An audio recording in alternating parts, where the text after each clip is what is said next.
Odak noktasından mutlu akşamlar. Adım adım geriye doğru saymaya devam ediyoruz. Çok az bir süre kaldı. Neden bahsediyoruz? Tabii ki erken genel seçimlerden bahsedelim. Kuzey Kıbrıs Türk Cumhuriyeti için hem içeride hem de dışarıda bir milat olmasını arzu ettiğimiz, geçmişi geride bırakıp yeni bir sayfa ama radikal adımların atılacağı, ülkenin içte ve dışta sorunlarına yönelik olarak uzlaşı kültürünü belki de bir şekilde yakalayarak da geleceğe doğru emin adımlarla yeni bir Kuzey Kıbrıs Türk Cumhuriyeti için yeni bir parlamento ümidiyle bizler de bu seçimi özlemle bekliyoruz. Sözlerimiz yanlış anlaşılmasın, mevcut hükümet ya da gelmiş geçmiş partilerle bir derdimiz yok ama ülkenin sorunları da ortada ve bu sorunların çözülmesi için artık çok ciddi adımların atılması gerekiyor. Yeni parlamentodan beklentiler çok ama çok yüksek.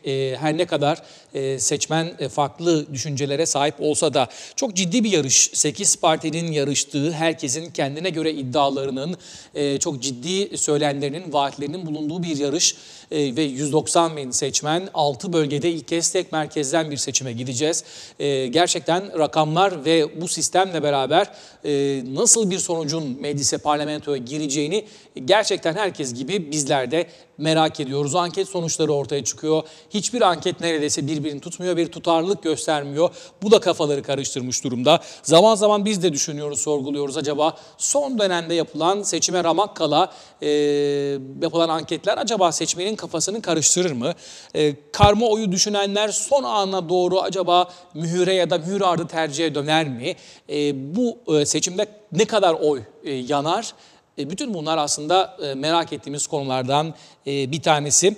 Her gün olduğu gibi bugün de yine bir milletvekili adayımızla beraberiz. Ulusal Birlik Partisi Girne milletvekili adayı, eski Milli Eğitim Bakanımız Sayın Özdemir Berova'yı ağırlıyoruz bugün. Efendim hoş geldiniz yayınımıza. Hoş bulduk, iyi yayınlar. Teşekkür ediyoruz. Zor bir maraton, rakamlarla anlatmakla bitiremediğimiz, siyasal anlamda da aslında vatandaşın tükendiği, siyasete yönelik olarak aslında beklentilerin azaldığı bir dönemde yeni bir parlamento sorunlara ne kadar çare olabilir? Bu parlamento bize ne kazandırabilir? Bunları merak ediyoruz. Sizin için de süreç başladı. Hayırlı uğurlu olsun diyelim. Demokrat Parti'den Ulusal Birlik Parti'ye geçerek mücadelenize Ulusal Birlik Parti'de devam etme kararı aldınız. Hemen soralım, sizin için bu seçim maratonu nasıl geçiyor? Neler yaşıyorsunuz? Neler hissediyorsunuz? Vallahi çok yoğun bir süreç yaşıyoruz. Onu öncelikle ifade edeyim. Tabii sizin de ifade ettiğiniz üzere bir önceki seçimdeki koşullar ile bugünkü seçimdeki koşullar birbirine benzer değil. 2013 seçimlerinde Ulusal Birlik Partisi ciddi anlamda iç mücadelelere bağlı olarak büyük bir sıkıntı yaşayarak seçime gitmiş bir partiydi o dönem içerisinde. Çünkü biliyorsunuz Ulusal Birlik Partisi'nden bir grup milletvekili de Demokrat Parti Ulusal Güçler adına yeni bir oluşum oluşturmuştu. İşte bu oluşan oluşum içerisinde ben de yer aldım Demokrat Parti Ulusal Güçler oluşumu içerisinde. Ancak geçen süreç içerisinde maalesef o aşı tutmadı. Ve Demokrat Parti'nin içerisinde birçok kan kaybı olduğunu da gözlerimizle gördük. Tabii bunun sebeplerine, nedenlerine şu aşamada girmek istemiyorum. Ama seçimden sonra bunu daha iyi analiz edebilecek duruma da gelebiliriz. Tabii son 1,5 yıllık süreç içerisinde Demokrat Parti'de 5. milletvekili olarak grubu sağlayan ve bu şekilde de Ulusal Birlik Partisi, Demokrat Parti hükümetinin de oluşumuna bir nebze de olsa katkımız olan bir milletvekiliyim. Çünkü gelen süreç içerisinde hem sahada bir yakınlaşma hem de bu ülkenin sorunlarının çözülebilmesi adına merkez sağ bir iktidarın iktidarda olması gerektiğine yürekten inanan bir kişiydim. Bundan sonraki süreçte de merkez sağ bir hükümetin ve tabii ki Ulusal Birlik Partisi'nin istikrarı sağlayarak iktidar yolunda devam etmesi arzusu içerisindeyim. Ve 1,5 yılda gelinen süreç içerisinde de geçmiş yılların sorunlarının çözümü aşamasında gerçekten bir yol haritası oluştu. Şimdi bir takım söylemler var sizin de ifade ettiğiniz üzere. İşte siyasete güven, ondan sonra zorluklar vesaire vesaire gibisinden, ama şunu ben hem içeriden hem de vatandaş olarak şunu net olarak görüyorum ki özellikle Türkiye'mizde imzaladığımız mali ekonomik protokolün koşullarını da yerine getirebilme konusunda başarı göstermiştir hükümetimiz. Ve bunun sonucunda da birçok alanda iyileşmeler ortaya çıkmıştır. Ancak bunların ürünlerini alabilmemiz için bu önümüzdeki süreç içerisinde de 6 aylık, 8 aylık, 1 yıllık süreç içerisinde de bir istikrarlı bir şekilde iktidarın yani parlamentodan çıkacak olan hükümetin istikrarlı bir şekilde hükümet etmeye devam etmesi gerekmektedir ki bunun meyvelerini, yani bunun refahını halkımız da görebilsin, halkımız da paylaşabilsin. Çok sıkıntılı bir süreç içerisinde biz hükümete gelmiştik esasında. Biliyorsunuz artık maaşlar taksit taksit ödenebilecek durumdaydı. Adaya su gelmişti ama suyun dağıtımı konusunda herhangi bir adım yoktu. Yine büyük projelerin sonuçları alınacak durumda değildi. Yatırımlar gerçek anlamda azalmıştı, durmuştu. Örneğin şunu ifade edeyim, bu 1,5 yıllık süreç içerisinde yatırım bakımından bakanlığını yaptığı Milli Eğitim ve Kültür Bakanlığı 22,5 milyon TL'lik bir yatırım yaptı. Ve bu yatırımlar şimdi artık meyvesini verdi. Binalar ortaya çıktı, sınıflar, okullar ortaya çıkmaya başladı. Yani bu ve bu tür unsurların ortaya çıkış sürecinde tabii 5 yıllık süre sona erdiğinden dolayı da bir seçim olması gerekiyordu. Evet. Bu seçim süreci içerisinde biz Ulusal Birlik Partisi olarak çok güzel bir slogan belirledik. Hepimiz biriz sloganı ve hep birlikte ulusal birlik içerisinde iktidara yürüyoruz sloganı ile yollara çıktık ve seçim propagandası yapıyoruz. Ama şunu görüyoruz açıkçası, bizim dışımızdaki diğer partilerimiz gerçekten seçim yarışında bizden çok uzaktalar. Bu bağlamda da baktığımız zaman bu seçim atmosferine de halkımızın çok da giremediğini görüyoruz. Çünkü ortada kıran kırana bir yarış söz konusu değil. Biz birçok ankette birçok farklı sonuçlar çıkmasına rağmen, siz de demin ifade ettiniz, ama tek bir sonuç hep ortada duruyor. O da Ulusal Birlik Partisi'nin tek başına Ulusal Birlik Partisi'nin hep birinci parti olduğu durumunda. Tabii biz bu bağlamda baktığımız zaman bu birinci parti konumumuzu iktidarla, yani tek başına iktidarla taçlandırmak için bütün adaylarımızla birlikte adanın her kesiminde çalışmalarımızı devam ettiriyoruz. 2 haftadan az bir süre kaldı sizin de ifade ettiğiniz üzere. Bu bağlamda bu son haftaları da iyi değerlendirerek bir sonraki parlamentoda Ulusal Birlik Partisi'nin tek başına iktidara yürüyeceği bir parlamento olması açısından uğraş veriyoruz, gayret veriyoruz. Evet, kolay gelsin, hayırlısı olsun diyelim. Şimdi soralım. Sizleri tanımayan yok ama belki de ilk kez oy kullanacak olan gençler de var. Fikir değiştirme noktasında olanlar da var. Daha önce Demokrat Parti'ye oy vermiş ama şimdi Ulusal Birlik Partisi'nde düşünen ya da sizi değerlendiren isimler de olabilecektir. Şimdi Berova ailesi ülkenin tanınmış, ülkede ve yurt dışında tanınmış ailelerden biri. Doktor olarak bir kimliğiniz var. Yani kendinize ait bir hayatınız, bir çizginiz var ama ülkenin de o kadar çok sorunu var ki bu ülkede aslında siyasetçi olmamak, siyasetçi olmaktan belki de çok daha tercih edilir bir noktada diyebiliriz. Neden siyasette devam etmeyi düşünüyorsunuz? Ya da neden siyaset gerçekten, ya da bu mevcut siyaset, mevcut sistem ya da hep eleştirilir artık sistem diye biz de genelleyelim. Gerçekten sorunları çözebilecek bir mekanizma, bir platform mudur? Neler söylersiniz? İşte tam bu ifade ettiğin duygular toplumda bir umutsuzluk yaratmasın diye adayım. Çünkü herkes hiçbir şey yapmamaya karar verirse sonuçta ne olacak? Hiçbir şey yapılmayacak. Ve sürekli hayıflanarak, sürekli bir adım daha ileriye gitmeyerek belli bir kaos içerisinde dönüp dolaşacağız. İşte bu açıdan baktığımız zaman ben Doktor Özdemir Berova 2002 yılında adaya geldim.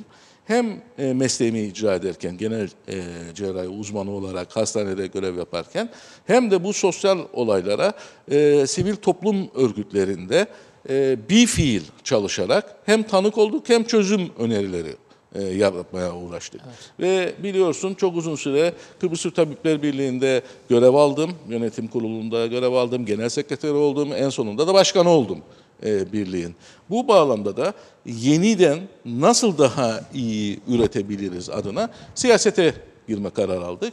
Geçen dönemde halkın teveccühüyle parlamentoya girdik. Şimdi parlamentoya girdik. İlk parlamentoda milletvekili olarak, İktidar Partisi'nin milletvekili olarak görev aldım.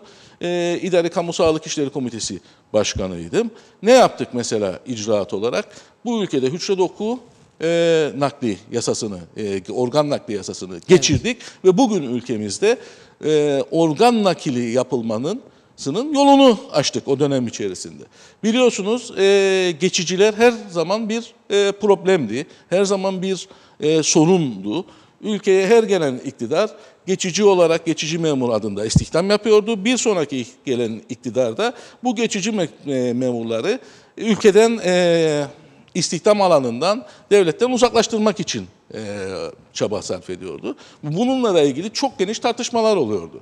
Biz arkadaşlarımızla beraber bir yasa önerisi hazırladık. Bir yasa önerisini hayata geçirmek için meclise sunduk ve kamu yasasının içerisinde geçici öğretmenliği, geçici memurluğu tamamen kaldırdık ve bundan böyle o tarihten bu yana da geçici memur alımı artık yasal olmadığından herhangi bir geçici memur alımı da olamıyor. En sonda devlet içerisinde kalan o 1026 tane geçici memurun da sistem içerisinde yerine oturması ve artık bu ülkede geçici memur kavramı kalmaması nedeniyle son yasayı da geçirdik. Biliyorsun sevgili Mert, gerçi o Cumhurbaşkanlığından Anayasa Mahkemesi'ne gönderildi. Ama sonuçta eğer o da hallolabilecekse böyle büyük bir sorunu halletmiş olduk. Daha sonra Milli Eğitim Bakanlığı görevini aldım. Görevi aldığımda bir önceki Sayın Bakan görevi bırakmıştı, istifa etmiş haldeydi. Ve ciddi anlamda da sıkıntılar vardı. Öğretmen eksiği vardı. Neden vardı? İşte o zamanki hükümette, Cumhuriyetçi Türk Partisi hükümetiyle olan hükümette de tam bir uyum mu sağlanamamıştı. Onu çözdük.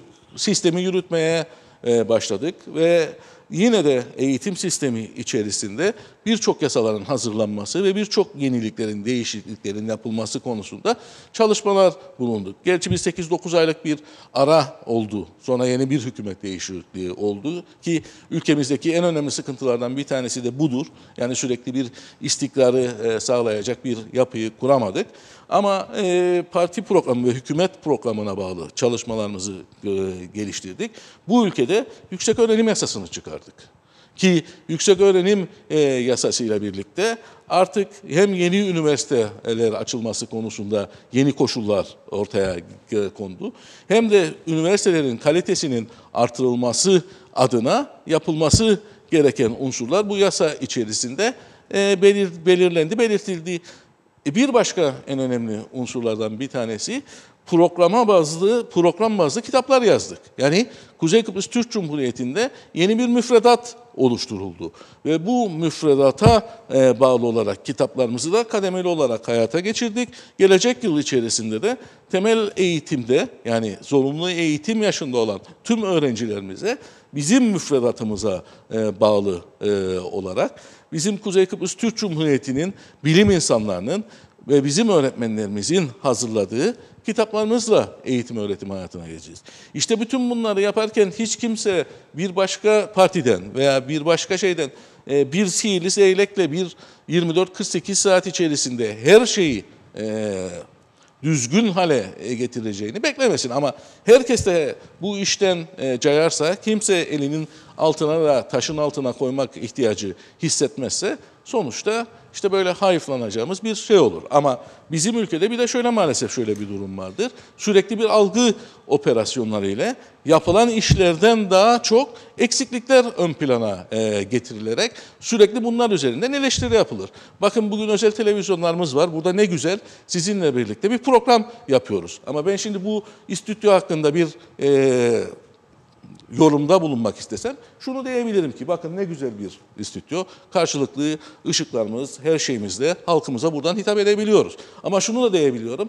Bu ne biçim bir stüdyo? İşte ışık var, klimalar yetersiz, terliyorum. Ortalıkta işte masanın kenarı birbirine düz değil falan. Yani bütün bunları da söyleyerek eleştirisel anlamda da birçok şey söylenebilir. Ama bizim ülkemizde maalesef eleştiri boyutunu açıp yıkım boyutlarına da ulaşıyor.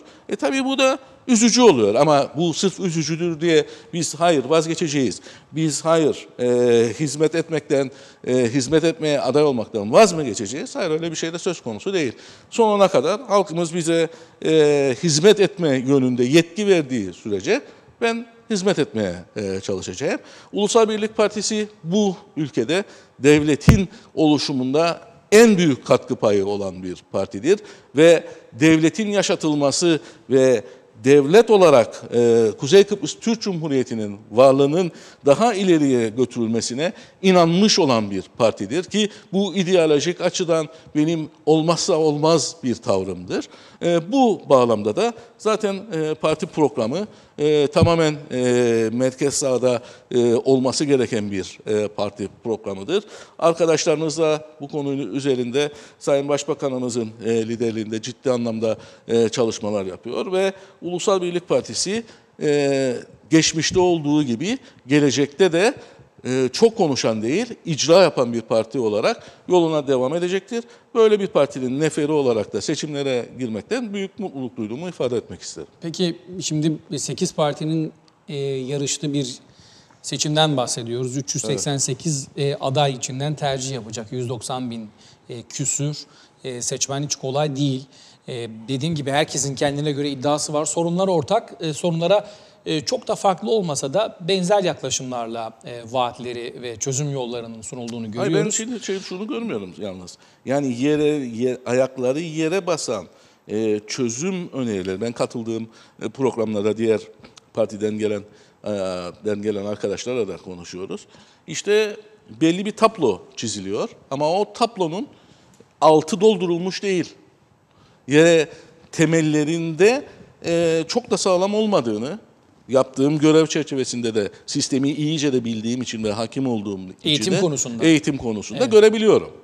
İşte bunlar sürekli konuşarak, vaat vererek değil, elimizdeki olanakları maksimum derecede nasıl toplum için hizmete harcarız, bunu yapmamız icap eder. Çünkü burada çok büyük bir avantajımız var sevgili Mert. Anavatan Türkiye, eğer biz doğru icraatlar yaptığımız sürece ciddi anlamda bize destek oluyor ve katkı sağlıyor. Biz baktığımız zaman tüm total bütçemizin çok büyük bir oranını cari harcamalar diye ifade edilen işte emeklilerimizin harcamaları, memurlarımızın harcamaları, sosyal sigorta ödemeleri gibi ödemelere harcıyoruz. Ve yatırım alanında da gerçekten çok fazla bir miktar bütçede elimize kalmıyor. Ama ben mesela kendi bakanlığım döneminde şunu söyleyeyim. Bayraktar Ortaokulu'nu baştan yaptık. Sıfırdan Bayraktar Ortaokulu'nu yaptık.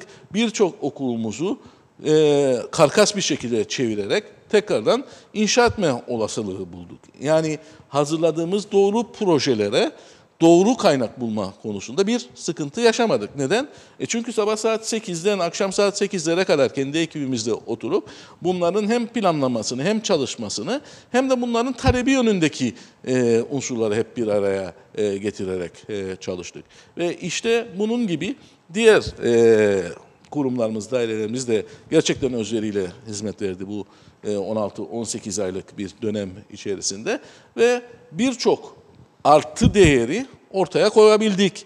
Ama tabii ki bu artı değerleri ortaya koyarken bir kısım insanlar da hep tersten olaylara baktığı için sürekli bir eleştirisel, ama eleştiri de yapıcı bir eleştiri değil, yıkıcı bir eleştiri tarzında eleştiriler yapıyorlar. Yapsınlar ama takdiri halkımız verecektir. Tek başına iktidar tabii ki Ulusal Birlik Partisi'nin de Hedefimizdir. Hedefi ve parolası ama ne kadar mümkün olur bu bilemiyoruz. Şimdi Ulusal Birlik Partisi'nin milletvekili adayı olduğunuz için diğerleri için de keza öyle. Koalisyon da çıkabilir. İkili üçlü bir koalisyon da gündeme gelebilir. Buna hazırlıklı mısınız? Yani Ulusal Birlik Partisi... İstikrar çok önemlidir. Evet. Ama Ulusal Birlik Partisi bu ülkede ülkenin tarihsel geçmişine baktığımız zaman iktidar olmaya, kadrolarıyla beraber yönetmeye hem hazır hem de kabiliyetli bir partidir. Ve bu seçimlerden de birinci parti olarak çıkacağımız aşikardır, kesindir. Bu konu üzerinde hemen hemen herkesin de bir hemfikirliği söz konusudur. Bu bağlamda baktığımız zaman hükümeti kurma görevi bize tevdi edileceği de bir realitedir, bir gerçektir. Biz eğer tek başımıza bu hükümeti kurabiliyorsak, ki arzumuz, isteğimiz o yöndedir, o yüzden çok yoğun çaba sarf ediyoruz, hükümet kurulur. Eğer bu şekilde bir hükümet kurma olasılığı yoksa da temel değerler etrafı çerçevesinde partimiz oturur ve hükümeti kuracak bir sayıya ulaşır diye düşünmekteyim açıkçası. Evet, peki. Koalisyonlar çok tartışıldı. Geçtiğimiz dönemde 3 parti de birbiriyle koalisyon denedi. En olmaz denilen iki parti, Ulusal Birlik Partisi ile Cumhuriyetçi Türk Partisi de bir araya geldi ama olmadı. En yakın iki parti olarak adlandırdığımız Ulusal Birlik Partisi ile Demokrat Parti'nin koalisyonu da belki olmadı diyemeyeceğiz ama belki ömrünü tamamlayamadı diyelim. Daha erken bir seçime gitmek durumunda çok kalındı. Çok da öyle değil esasında. Çünkü yaklaşık bir 6-7 aylık da bir şey vardı, süreç vardı tamamlaması açısından. Çünkü 2013 seçimlerinde biliyorsunuz birinci parti Cumhuriyetçi Türk Partisi, Birleşik Güçler de o zaman ismi Birleşik Güçler olarak çıktı.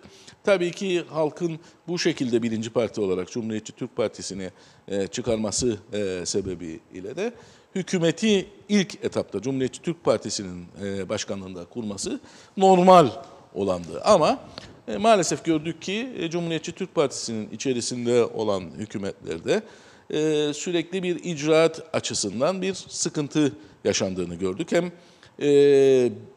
o zamanki koşullar içerisinde biz de bu hükümetin içerisinde olduğumuz süreç içerisinde de bunu görüldü. Ulusal Birlik Partisi çok büyük bir özveri gösterdi ki bu ülkenin en köklü ve sürekli olarak hep birinci partisi olan Ulusal Birlik Partisi, ki iktidarın her zaman ana kaynağını Ulusal Birlik Partisi oluşturuldu. Ülkede bir daha ileriye, daha güzel bir şey olabilir mi adına Cumhuriyetçi Türk Partisi ile Cumhuriyetçi Türk Partisi'nin başbakanlığında bir hükümet de yaptı. Ama buna rağmen Cumhuriyetçi Türk Partisi'nin o zamanki koşullar içerisinde yaptığı icraatlara bağlı olarak o hükümette ciddi sıkıntı yaşadı. Anavatanla su konusunda birçok anlaşmazlıklara düşüldü. Daha birçok konuda birçok anlaşmazlık oldu. Ve daha sonra da Merkez Sağ'ın hükümeti kuruldu ki 16-18 aylık dönem içerisinde her ne kadar eleştirilirse eleştirilsin birçok olumlu adıma da imza attığımızı söyleyebilirim. Çünkü bizim ülkemizde demin de ifade ettiğim üzere eleştiri bir alışkanlık haline geldi ve eleştiriden çıkan o sonuçlar da kişilere bir ayrı bir keyif verecek duruma geldi. Yani yıkıcı eleştiriden bahsediyoruz. Yani yıkıcı eleştiriden bahsediyorum. Yapıcı değil. Evet. Yapıcı eleştiriler ise her zaman için hükümetler için, partiler için olumlu bir adımdır ve bunları da bu partiler, bizler hepimiz dinleriz ve yapıcı eleştiriler konusunda tavır değişikliğini de yapılabilir. Evet. Yeni parlamentoda da yer almanız halinde bu defa bir önceki dönemde yapamadığınız ya da vakit bulamadığınız, zaman ayıramadığınız bir konu ya da yeni döneme özel olarak üzerinde çalışmak istediğiniz özel bir konu, özel bir sorun var mı? Vatandaşlarla bir araya geldiğinizde en çok onlardan duyduğunuz sorunlar arasında sizin üzerine gitmek istediğiniz bir konu var mı? Evet, tabii ki var. Şunu ifade edeyim, tabii ki çok Yani bu dönem içerisinde yaklaşık 2 yılı aşkın bir süredir Milli Eğitim Bakanlığı yapmam vesilesiyle vatandaşla temas halinde daha çok bize milli eğitim ve eğitimle ilgili konuları vatandaş bize aktarıyor ama bunun yanında iş açısından baktığımız zaman özellikle özel sektörün iş konusunda, istihdam konusunda, sigortaların yatırılması konusunda, kişilerin, çalışanların sigortalarının düzenli yatırılması ve özeldeki iş yaşamının daha da özendirici olabilmesi adına hükümetimiz bir çalışma yapma durumunda olacaktır. Zaten manifestomuz içerisinde de bu mevcuttur ve bu açıdan baktığımız zaman özel sektördeki çalışma koşullarının daha da iyileştirilmesi öncelikli konularımızdan bir tanesi olacaktır. Bizim eğitim açısından baktığımız zaman yapmayı planladığımız, yoluna koyduğumuz birçok projemiz vardı. Örneğin Lefkoşa bölgesinde bizim Kuzey Kıbrıs Türk Cumhuriyeti çapında bir mega proje olarak adlandırdığımız Mesleki Teknik Eğitim Öğretim Kampüsü'nün hayata geçirilmesi ki bunu projelendirme aşamasına kadar geldik. Bunun yapılması ve bitirilmesi konusunda gerek yani aktif görev alırız veya parlamento içinde oluruz. Bunu sürekli gündeme getirerek bunun sağlanması için çalışacağız. Bizim parti programımızın içerisinde de zaten mevcut. Yine açık lise yapılması konusunda son adımlara gelmiştik. Bu seneki bütçeniz içerisine de bunun meblağını koymuştuk. Onun hayata geçirilmesi gerekir. E-okul ki bu gerçekten çok önemlidir. Neden önemlidir? Hem öğrenciyle öğretmen, veli ve okul, devlet arasında bir köprü yapacak olan bir sistemdir ve sistemin kontrol mekanizması adına çok önemli bir adımdır.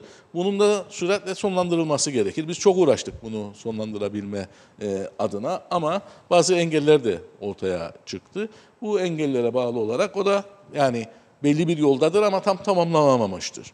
Bu konuda da yapmamız gerekenler vardır. Bu ülkenin en önemli iki alanı biliyorsun bir üniversiteler adası olarak biz kendimize hep övünç kaynağı duyuyoruz. Üniversitelerimizdir. Bir önemli ayağı da turizm bacağıdır. Bu üniversiteler açısından artık üniversitelerimizin şehirle, öğrenci memnuniyetinin artırılması ve ülkenin ekonomik alanı olarak bu alanın da genişletilmesi ve diğer sektörel bazların bu alan içerisinde hizmet verebilmesinin sağlanması konusunda atılması gereken adımlar vardır. Ülkemizde gerçekten çok değerli gençlerimiz yetişmektedir. Çok değerli beyinlerimiz vardır. Bu beyinlerimizin mevcut üniversitelerimizde akademisyen düzeyde hizmet verebilmeleri adına bizim onların yolunu açacak programlar ve teşvikler yapmamız gerekir ki bu çocuklarımız, bu insanlarımız, bu bilim insanlarımız doçentlik, profesörlük unvanlarına gelebilsinler ve bizim ülkemizdeki 100 binin üzerinde öğrenciye hizmet eden üniversitelerimizin akademik personel açığını kapatabilsinler. Bu ve buna benzer birçok konularda yapmamız gereken çalışmalar vardır. Bunu da demin de ifade ettiğim gibi manifestomuz içerisinde de yapılması ve yapılacak olanları ortaya koymuştur Ulusal Birlik Partisi ve Ulusal Birlik Partisi her zaman şunu yapan bir partidir.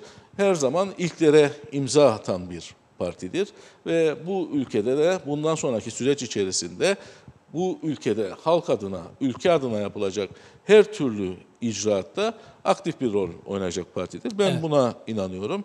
İnşallah halkımız da bu süreç içerisinde bize gerekli teveccühü gösterir ve hizmet edebilme adına bize onun önümüzdeki dönemde de yeni bir şans verir ki istikrar içerisinde ülkeyi daha ileriye götürebilme adına çalışmalarımızı devam ettirebilelim. Peki eğitim dedik, oradan bir pencere açarsak ve özellikle son dönemde yapılan verilen üniversite izinleri daha önceki dönemlerde de olduğu gibi çok tartışılmıştı. Sevgili Mert'ciğim şöyle söyleyeyim sana. Yani sürekli şöyle bir şey var, kavram var. Son dönemde verilen üniversite izinleri. Bu son Evet. dönem hangi dönemdir? Evet, ben sizin döneminizden kastetmedim aslında. İzin verirseniz tamamlayayım. Tamam abi. Şöyle yapalım. Son dönemlerde artan diyelim. Özellikle neredeyse merdiven altı üniversite açılma noktasına geldi ülkede. Biliyoruz, kampüsü olmayan, neredeyse bir eğitim planı, vizyonu olmayan şahısların bile üniversite açma noktasında cesaretlendiği, ki herhalde siyasi konjektür buna izin verdi. Bir dönemi yaşadık, yaşıyoruz. 30'dan fazla üniversite izni var.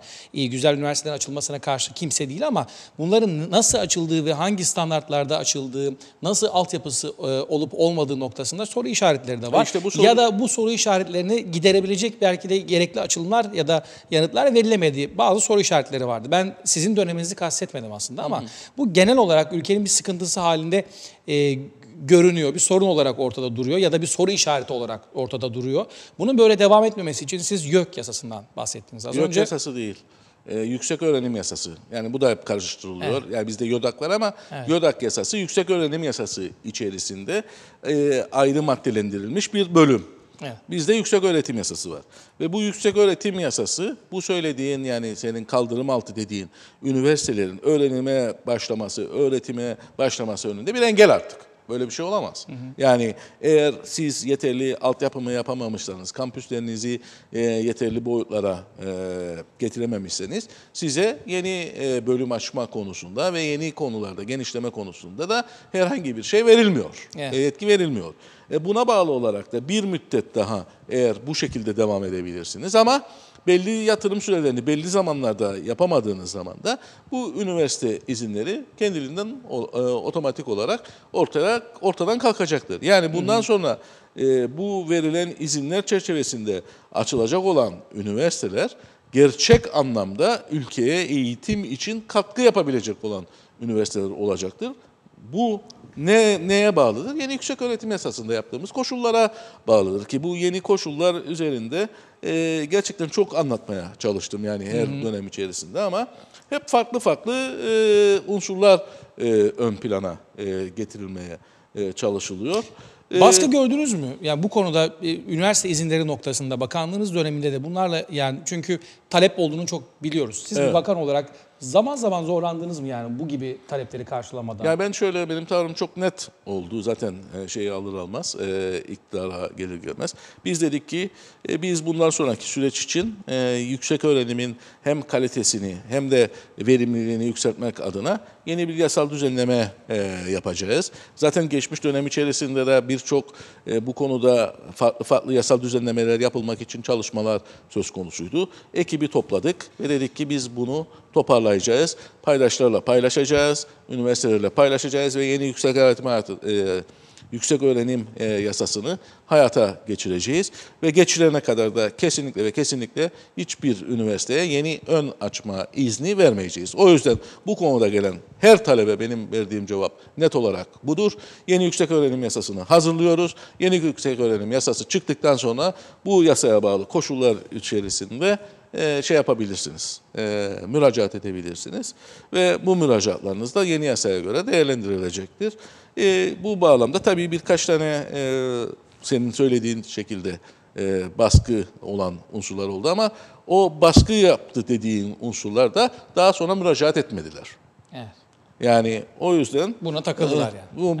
Buna değil. Takıldılar. Bu konuda ise daha sonra müracaat eden 3 tane üniversitemiz söz konusu oldu ve baktığımız zaman bu üniversite adaylarına hem şirketsel bazda hem de akademik hem de projeleri bazında yapmayı ortaya koyduğu taahhütler bu ülkede senin de demin ifade ettiğin üzere kaldırım altı değil, kampüsüyle, her şeyiyle hayat verebilecek olan üniversiteler anlamında. Zira bundan kimse yanlış anlamasın. Zira çok deneyimli Türkiye'de de çok köklü üniversitelerin, çok ciddi eğitimsel, akademisel geçmişe sahip üniversitelerin de ülkemizde ne yazık ki zaman zaman kampüs açma noktasında zorlandıklarını da biliyoruz vesaire. Mesela bu dönemde en önemli şeylerden bir tanesi araştırma geliştirme alanındaki üniversitenin 3 tane önemli temel şeyi vardır, fonksiyonu vardır. Evet. Eğitim, öğretim tabii ki çok önemlidir ve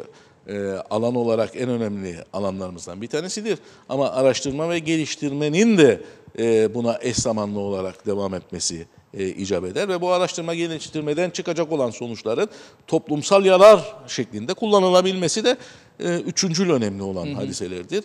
Araştırma geliştirmenin artırılması adına hükümet olarak ve bakanlık olarak çok ciddi temaslarda bulunduk. Çünkü araştırma ve geliştirmenin yapılabilmesi için en önemli unsurlardan bir tanesi de bu yapılacak olan araştırmaların finansal kaynağının bulunmasıdır ve fonlanmasıdır. Bu açıdan TÜBİTAK'la Türkiye'mizde çok temaslar içerisinde olduk. Gerçi son noktaya gelemedik daha ama bundan sonraki süreç içerisinde bu son noktaya da gelinecektir. Yine mecliste yapılan çalışma ile bu üniversitelerimizin yapacağı araştırma ve geliştirmenin önünü açacak yasal düzenlemeler de yapıldı. Bu açıdan baktığımız zaman esasında birçok olumlu adımında bu bizim 16-18 aylık hükümet döneminde yapıldığını gözlemleyebiliyoruz, görebiliyoruz açıkçası. Evet. İşte öğrencilerin özellikle yüksek öğrenimde öğrencilerin barınma, ulaşım sorunları, teknik eğitimde sıkıntılar, teknik eğitimin altyapısı ya da özendirilmesi noktasındaki eksiklikler de önümüzde duran çok temel sorunlar. Tabii ki kısa dönem içerisinde günübirlik çözümlerle çözülebilecek şeyler değil. Ama çok yol aldığında o konuyla ilgili olarak. Onu da ifade edeyim. Şu teknik eğitim ve özellikle meslek lisesi kampüsü projesi bir önceki dönemde Ulusal Birlik Partisi'nin vaatleri arasında yer alıyordu. Bu konuyla ilgili olarak şimdi şöyle yeni dönem için söyleyeyim, neler söylemek istersiniz? Tabii Ulusal Birlik Partisi her zaman yani böyle bir büyük vaatlerde bulunan ve vaatlerini gerçekleştiren bir partiydi. Ama o dönem içerisinde yapılan bu vaat sadece bir istemi, bir arzuyu ortaya koymuş ve bir hedefi ortaya koymuştur. İşte o hedef üzerinden biz de geçmiş dönemlerde yürüyerek bunu hayata geçirebilme adına çalışmalar yapıldı ve ne yapıldı? Öncelikle böyle bir kampüsün yapılabilmesi için bir arazinin bulunması gerekiyordu. Alayköy Sanayi Bölgesi'ne de çok uzak olmayan bir mesafede. Şimdiki yeni polis okulunun da karşısında olan bir alanda 120 dönüm arazi bu konu için ayrıldı. Yani yerimiz şu anda var. Daha sonra ne yapmak gerekiyor? Projelendirmek gerekiyor. Projelendirmeyi neye göre yapacağız? Çünkü biliyorsunuz çağımızda çok değişken bir çağ ve meslek eğitimleri de gittikçe gelişen şey. Yani bundan belki 40-50 yıl evvel meslek adına baktığımız zaman at nalı çakmak çok önemli bir hadiseyken bugün böyle bir alanın olması düşünülemez bile. Örneğin daktilo ve daktiloların tamiri çok önemli bir şeyken belki 20-25 yıl önce bizim çocuklarımız daktilonun ne olduğunu bilmiyorlar. Evet. Yani böyle bir gelişim söz konusu. İşte bu gelişen düzen içerisinde kendini değiştirebilecek, geliştirebilecek modüler yapıda bir kampüs oluşabilmesi adına da ciddi çalışmalar yapıldı ve bir ön proje yani artık tam tabiri nasıl olur? Kara kalem proje mi denir? Draft proje mi? Taslak proje hazırlanmış durumda. Bu projenin gerçek projeye dönüştürülebilmesi aşamasındaydık şu anda. Yani önce bir hedef koydu Ulusal Birlik Partisi. Daha sonraki gelen hükümetleri dönemi içerisinde bu hedef için bir yer tahsis edildi. Taslak projesi hazırlandı. Önümüzdeki süreç içerisinde de projesi tamamlanarak finansmanı aranacak. Finansmanını da bulacağımıza ben inanıyorum. Çünkü gerçekten örnek bir projedir ve Türkiye ile yaptığımız temaslarda bu proje eğer hayata geçerse Türkiye içinde meslek eğitimi adına bir rol model oluşturabileceği konusunda Türkiye'deki yetkililerle yaptığımız görüşmede bir şey vardı. Çünkü Türkiye'de kampüsleşme genel ortaöğretim adına yapılmış ancak mesleki teknikte böyle bir düzenleme düşünülmemiş o süreç içerisinde. Belki de bir farklı bir rol modelde olabileceği konusunda konuşmalarımız oldu. İşte bu bağlamda baktığımız zaman çalışarak, azim ederek, gayret ederek Ulusal Birlik Partisi'nin en temel prensibi olarak icraat yapabilme kabiliyetini de iyice kullanarak önümüzdeki dönem içerisinde de inşallah halkımıza hizmet edeceğiz. Şimdi iki konu var aslında. Buna da değinmeden çok kısaca geçmek olmaz. Önemlidir eğitim sadece teknik, yüksek öğretim ya da işte eğitim, öğretim faaliyetinin dışında her konuda bir eğitim süreci önemli. Dini inanç eğitimi de çok önemli. Bu bağlamda ilahiyat kolejleri ülkenin tartışma konusu haline getirildi.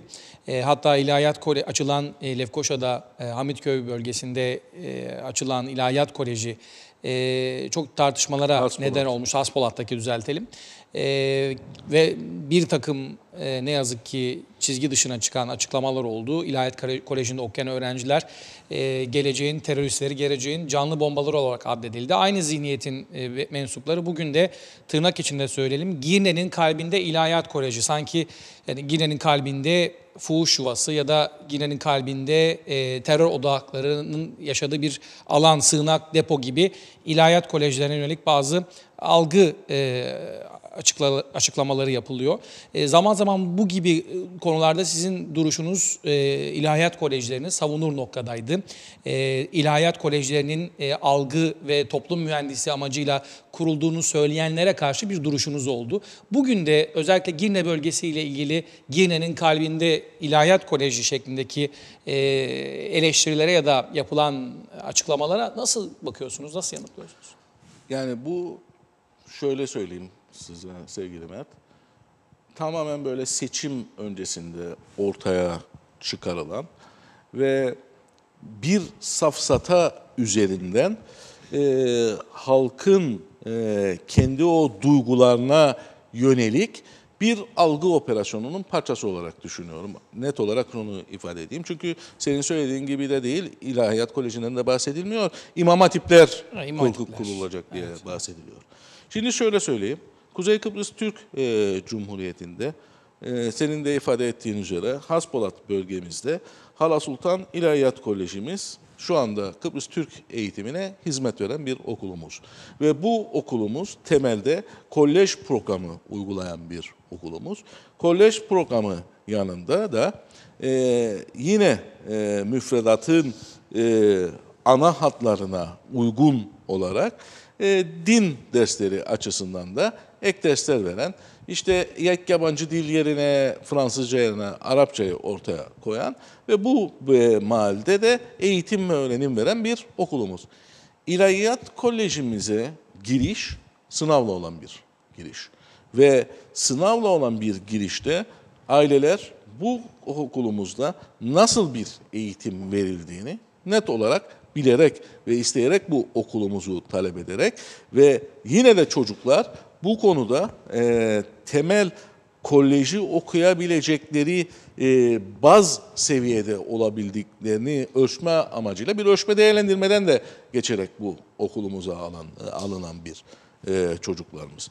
Ve bu bağlamda baktığımız zaman Hala Sultan İlahiyat Kolejimiz şu anda Kuzey Kıbrıs Türk Cumhuriyeti'nde bu alanda hizmet veren ve bu hizmetini de yaptığımız değerlendirmeler içerisinde görüyoruz ki çocuklarımızın giriş puanlarına ve sıralamalarına da baktığımız zaman şu an için Kuzey Kıbrıs Türk Cumhuriyeti'nde yeterli gördüğümüz bir kolejimiz. Ve bu açıdan şimdi de Girne bölgesi için farklı bir senaryo ortaya atıldı. Evet, Türkiye'den Marif Vakfı adında bir vakıfımız ki Türkiye'de gerçekten yapısı bir devlet destekli de bir vakıf olduğundan dolayı çok güçlü bir vakıf Türkiye için ve eğitim adına da temel hedefi dış ülkelerde ki bunlar Avustralya'da, Avusturya'da ve diğer birçok ülkede temsilcilikleri, ofisleri olan ve okulları olan bir vakıf. Bu vakıf bizimle de bundan 8-9 ay önce bizi ziyarete geldiler. Tam bu 15 Temmuz o hain darbe girişiminin arkasında olan bir süreç içerisindeydi ki vakfın esasında bu dış Türkler ve dış dünya için esas oluşturulmu bu FETÖ okullarından bu ülkelerdeki olan okullardan bu ülkeleri uzaklaştırabilme adına. Çünkü gerçekten çok acayip bir yapılanma oluşturulmuştu o süreç içerisinde. Ve bu bağlamda da biz kardeşleri Kuzey Kıbrıs Türk Cumhuriyeti'ndeki Kıbrıslı Türklere de eğitim alanında nasıl bir şekilde hizmet verebiliriz konusunda bir konuşma yapıldı ve bu konuşma içerisinde bir takım fikirler ortaya konuldu ama bu fikirler hiçbir zaman şey olmadı. Yani tam bir projeye dönüşen bir fikir teatisi içinde olunmadı. Çünkü onlar da bize şöyle bir ifade de kullandılar. Yani biz buraya gerçek anlamda bir işte Amerikan koleji, bir İngiliz koleji tipinde bir yatırım yapıp bir okul kurabilirsek bunun artıları eksileri ne olur ki bunların içerisine nasıl öğrenci gelebilir konusunda karşılıklı teatilerde bulundu. Biz şunu ifade ettik, eğer siz yani bu okulları kurduktan sonra eğer ücret alınmadan bu çocuklar buraya gelecekse zaten böyle bir şekilde bir yapılanmaya gerek yoktur. Bunu kamusal alandaki kolejler yapmaktadır. Biz bunu şu şekilde yapın, bize daha da yardımcı olun ki kamusal alanındaki kolejlerimizi daha ileri bir seviyeye getirelim. Evet. Ama yok eğer bir vakıf özel okul niteliğindeyse zaten ülkemizde şu anda birçok kolejimiz mevcuttur ve bu üniversite gibi değildir. Yani dışarıdan gelen bir öğrencisi olmadığı için mevcut pasta da bellidir. Burada da çok büyük bir artı veya yarar sağlayacağını düşünmüyoruz gibisinden karşılıklı fikir teatileri yaptık. Sayın Marif Vakfı Başkanı o da evet doğrudur o zaman dedi. Farklı bir düşünce içerisinde eğitime ne katkı koyabiliriz konusunda biz çalışma yapacağız. Daha sonra sizle birlikte karşılıklı konuşuruz gibisinden bir konuşmayla orada kaldı. Ondan sonra tabii biz bakanlıktan da ayrılma süreci oldu, seçim süreci oldu. Artı bir hadise olmadı. Ama kesinlikle ve kesinlikle şunu net olarak ifade edeyim. Girne'nin göbeğinde bir imam hatip yapılacaktır diye bir söylem kesinlikle olmadı. Zaten bizim ülkemizde imam hatip lisesi diye bir kavram söz konusu değildir. Bizim ilahiyat kolejimiz vardır. Bu kolejimizde öğrenim gören öğrencilerimiz vardır. Bu kolejimizden öğrenim gören öğrencilerimiz daha sonra üniversitelerdeki başarılı olanlarına baktığımız zaman da bu kolejden memnun olduğunu görüyoruz halkımızın ve şu anda da bize yeterlidir. Peki çok az bir yani aslında süreyi doldurduk ama sormadan geçmeyelim. Kıbrıs sorunu ile ilgili bir mesajınızı alalım. Herkes sorunun çözümüne yönelik kendince bir yöntemden bahsediyor ama Kıbrıs sorununun çözümüne önce içten başlamamız gerektiğine inanıyoruz bu yeni seçimle beraber. Seçimin ardından oluşacak yeni parlamento ile beraber. Kuzey Kıbrıs Türk Cumhuriyeti'nin tanıtılması da çok önemli. Lobicilik faaliyetlerine çok önem veriyoruz. Bunun da faydalı olabileceğini düşünüyoruz. Mesela onu da buradan saygıyla analım. Dayınız Sayın Kandemir Özdemir, Almanya Fahri Konsolosu Kuzey Kıbrıs Türk Cumhuriyeti'nin başarıyla bunu başarabilen isimlerden biri. Bunun gibi birkaç örnek daha var. Kuzey Kıbrıs Türk Cumhuriyeti'nin gerçekten kendi şahsi başarılarıyla tanıtılması, lobiciliğin noktasında bunu başarabilenler var. Kuzey Kıbrıs Türk Cumhuriyeti'nin tanınması ve tanıtılabilmesi noktasında, ambargoların delinmesi noktasında yürütülecek mücadeleyle ve Kıbrıs sorunun çözümüyle ilgili nedir efendim görüşleriniz? Kısaca onu da alalım. Yani şimdi şunu açık yüreklilikle ifade edeyim. Bizim hem parti programımızda hem de gelmiş geçmiş tüm Ulusal Birlik Partisi'nin parti programında Kıbrıs konusunu ve çözümle ilgili süreç konusundaki görüşlerimiz nettir. Hiçbir şekilde bu netliğe mahal verecek bir unsur yoktur. Ancak son dönemde biz şunu gerçekten gördük ki özellikle bu Crans-Montana süreci içerisinde ki Sayın Başbakanımız da bunu defaatle açıkladı. Artık Kıbrıs görüşmeleri mevcut görüşme yöntemi ile bir çözüme ulaşması mümkün değildir. Bu bağlamda baktığımız zaman çözümün ne olduğu konusunda artık net bir tavır ortaya koymamız gerekir ki bu net tavır üzerinden de bundan sonraki süreçteki planlamalar ve programlamalar yapılabilsin. Ancak biz dünyanın merkezinde olan, dünyanın kontrolünü sağlayan bir süper güç değiliz. Bu bağlamda baktığımız zaman tabii ki öncelikle anavatan Türkiye'mizde oturacağız ve bundan sonraki süreç içerisinde nasıl bir yol haritası çizeceğimizi netleştireceğiz. Bizim parti olarak inancımız burada çok büyük mücadeleler sonucu Kıbrıs Türk toplumu, Kıbrıs Türk halkına dönüşmüş ve bu halkta bir devlet kurmuştur.